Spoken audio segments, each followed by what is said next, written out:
Yo, what's up? Time for lesson 8.8, solving multi-step equations and inequalities. We are going to learn two different types of solutions that we haven't dealt with yet. They're new types of solutions. One's the null set or empty set or no solution. A type of a solution is no solution. Yep, that's right. And then there's also the identity, or we can say all real numbers. Let's take a little look at these two equations here to try to get you to understand these two new types of solutions. All right, I challenge you to figure out a number that I could replace n with to solve this, or another way to say it, to satisfy this equation. Can you think of anything that will make this equal this? 0. Let's try 0. 0 plus 1, does that equal 0 plus 3? No. If you keep trying numbers and racking your brain for a number that would make this true, you won't be able to find one. There is no number that if you add 1 to it and then you take that same number and add 3 to it, you're going to get the same number. So this would be an example of what we call a null set. All right, there's nothing that fits in that solution set. All right, so that's going to be null set. Now, if you come over to this guy over here, give me a number that would work here. Well, you're probably all going to come out with different numbers. If I put 5 here, 5 minus 5 is 0, and 5 minus 5 is also 0. So in this situation, any number would work. 6 and 6, right? It'd be 1 equals 1. 100 and 100, yep, that works too. Negative 5, negative 5, right? It would simplify to negative 10 equals negative 10. So obviously any number will work, and when any number works, we call that the identity. Now, that's just in general. Now we're going to apply it to some types of problems. We're still going to get some answers that are just a number answer, right? Like the answer is 3. But some of these equations are going to have the answer where you're going to answer null set. That means nothing works. Or identity, which means everything works. So let's see what example 1 is. Example 1. Wow, multi-step equations look fun, don't they? So our first step is to simplify, right? Simplify before we solve, and when we simplify, we use distributive property. So we're going to distribute there. We're also going to distribute over here, and we're going to see what we get. So we get 20x plus, that's going to give us 2 times 20 is 40, and a half of a 20 is 10, so that's going to give us 50. We got 30x plus 15. Now we just simply have variables on both sides, so we're ready to solve or isolate the variable using inverse operations. To get rid of an extra term that has an x, because we don't want x's in both places, we're going to use subtraction or addition, in this case subtraction, and we'll get 50 equals 10x plus 15. And now we have the variable on one side, so let's get rid of all these other operations so that we can isolate that variable. We'll get rid of the term first, minus 15, minus 15. We have 10x equals, and that gives us, oops, not 45, but 35. Last, it's multiplication here because that's a coefficient, and we're going to divide by 10. Divide by 10, x equals 3.5. So that is just our regular run-of-the-mill one number solution. It is neither of these, null set or identity. That's just a long equation to get us one answer. If we take that answer and we plug it in here and here, it will satisfy this equation, just like Snickers satisfies your hunger. Next.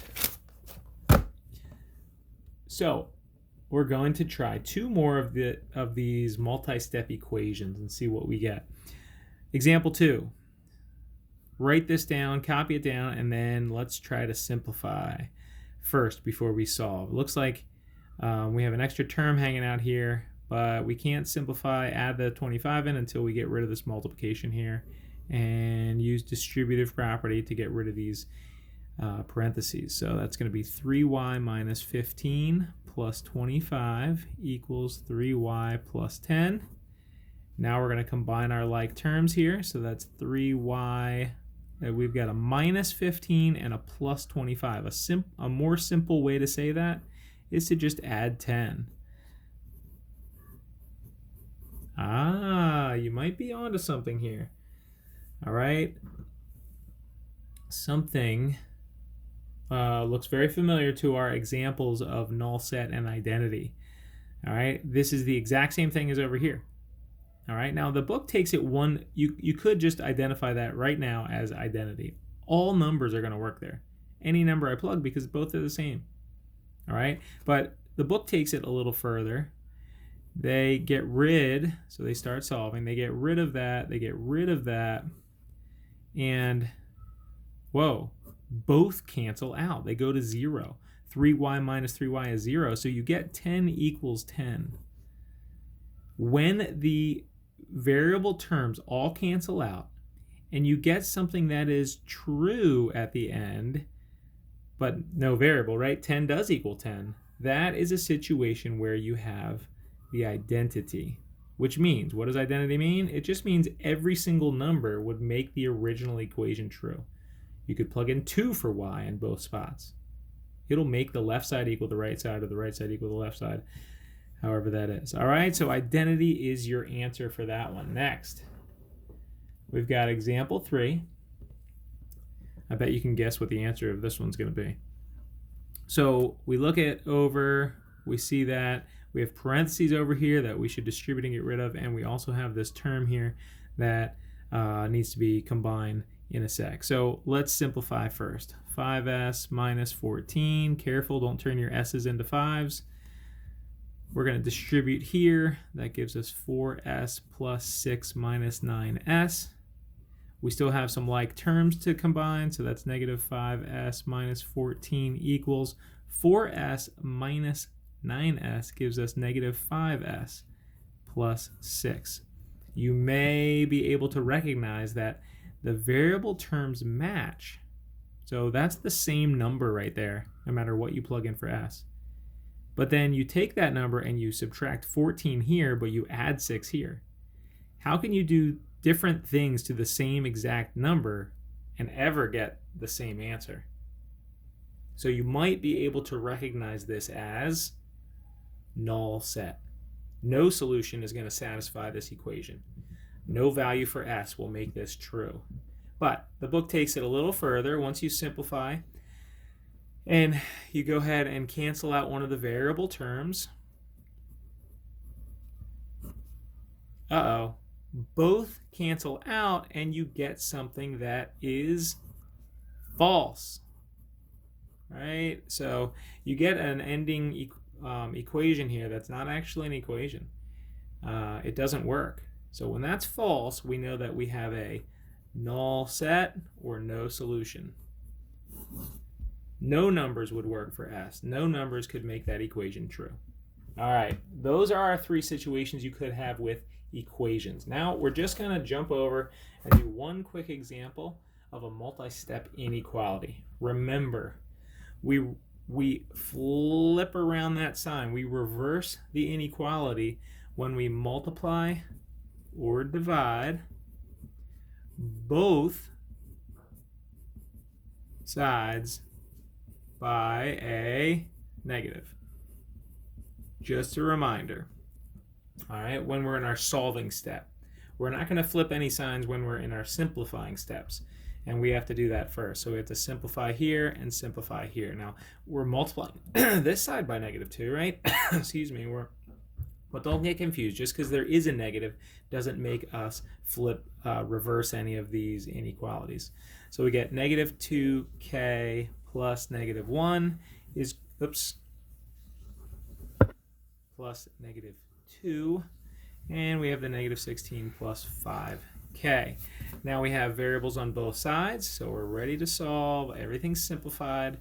Now we have to undo some things to cancel them out. We've got variables on both sides, so I'm going to get rid of this 2k by adding 2k.